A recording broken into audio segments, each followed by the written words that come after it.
Hey everyone, and welcome to today's Explainer. We are jumping right in today to break down the absolutely massive cybersecurity threats heading our way in 2026. We're pulling directly from our source data to give you a really clear, unfiltered look at the digital battlefield of tomorrow. Honestly, whether you're just trying to keep your own family safe online or you're a seasoned IT pro, you're going to walk away from this Explainer with a solid grip on the risks out there and exactly how to defend against them.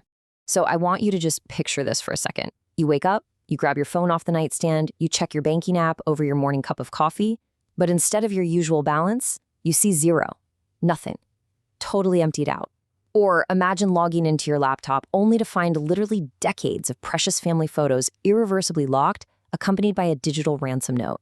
I know, it sounds super dramatic, right? Like something straight out of a sci-fi movie. But the crazy thing is, these sudden digital disasters aren't fiction anymore. They are real, escalating threats happening to regular people and major organizations every single day. The stakes are incredibly personal now, and that's exactly why we need to understand what we're up against.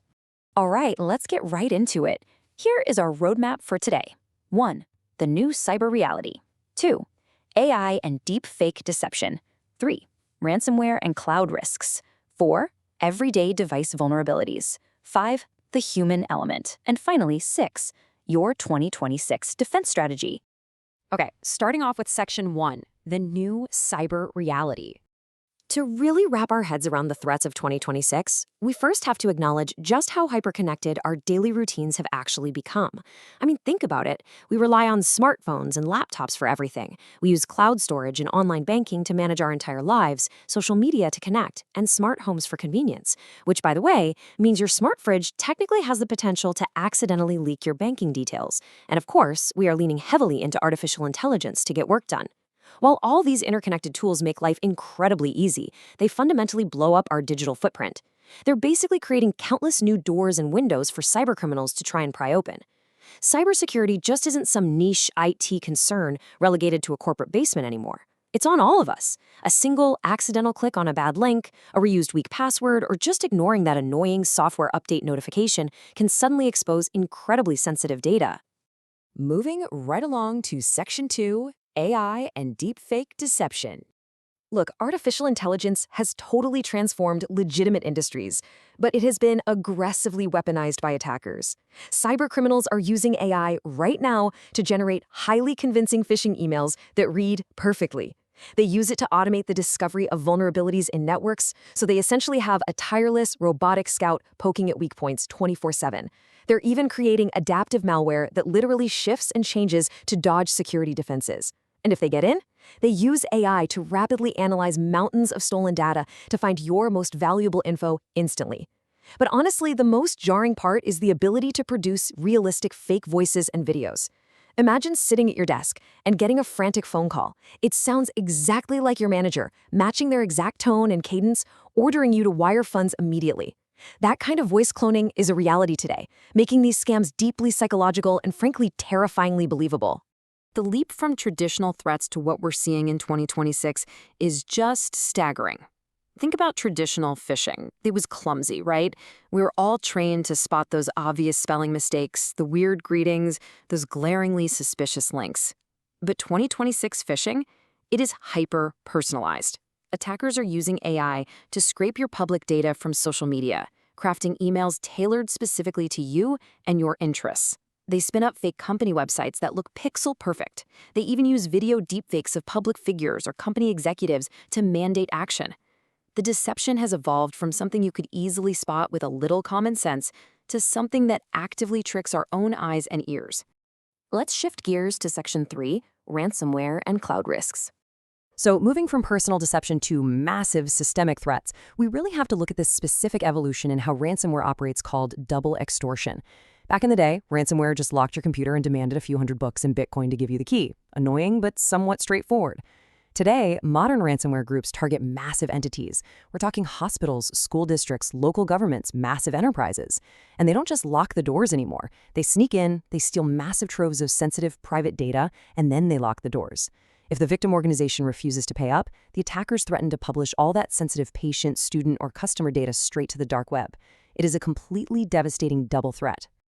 To really get a feel for how this works, let's break down the anatomy of the attack.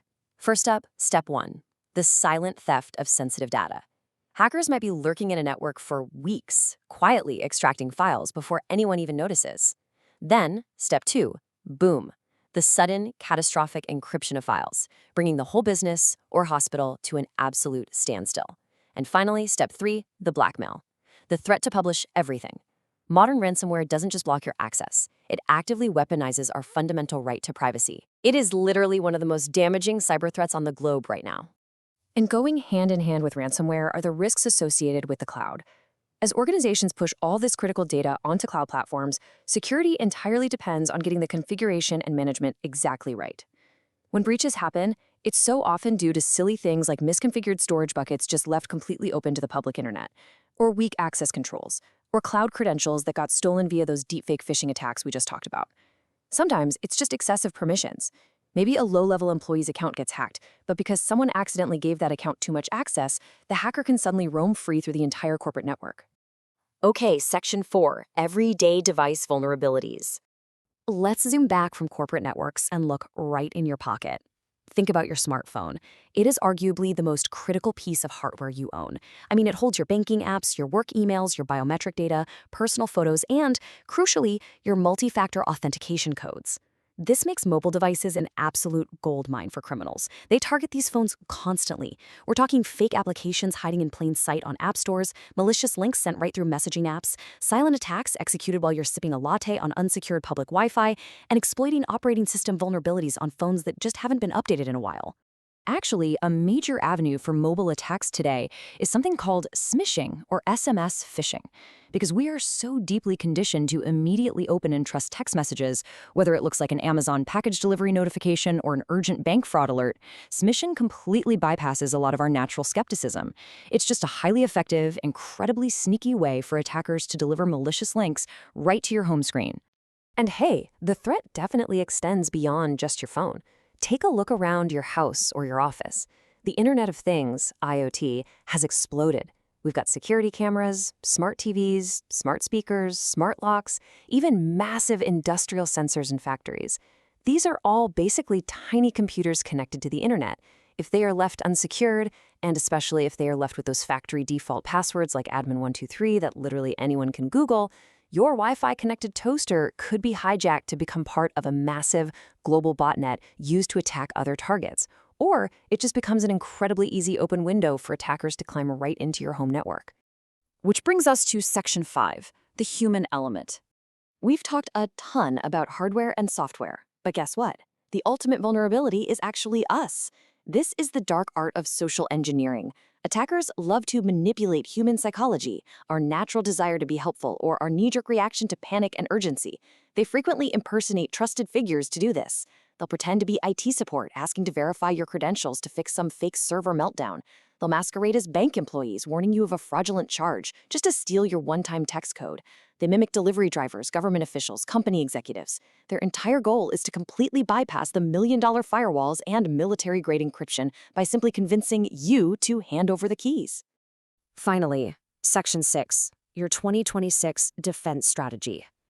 Okay, take a deep breath. I know we've covered a lot of genuinely frightening terrain today, but we are absolutely not defenseless.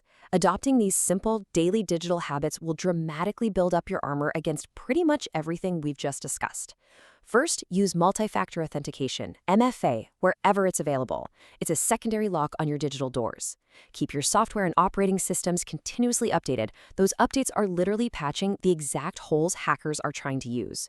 Maintain regular offline backups of your most important files, so ransomware can never truly hold you hostage. Use strong, completely unique passwords for every single account, and please, just use a password manager so you don't have to memorize them all. If you get an urgent or unexpected request, pause. Just stop and verify it independently through a channel you know is real. And finally, the very second you buy a new smart device, change that default password. The absolute key takeaway I want you to remember is this. Cybersecurity isn't about eliminating all risk. It's about reducing opportunities for attackers and responding wisely. We just have to accept that technology alone cannot magically stop every single attack. But by layering your own awareness with these good, consistent security habits, you make yourself an incredibly difficult, frustrating target. You strip away the easy opportunities, and you protect your personal info, your finances, and your digital identity. So, as we wrap up this explainer, I want you to do a quick audit of your own digital habits. Which of these evolving threats, the AI deepfakes, the double extortion ransomware, the vulnerable smart devices, worries you the absolute most as we look toward 2026? And much more importantly, starting right now, today, what concrete steps are you taking to protect yourself? Security is a continuous journey. You got to stay informed, stay vigilant, and most importantly, stay cyber safe. Thanks so much for hanging out with me for this explainer, and I can't wait to dive into our next topic with you.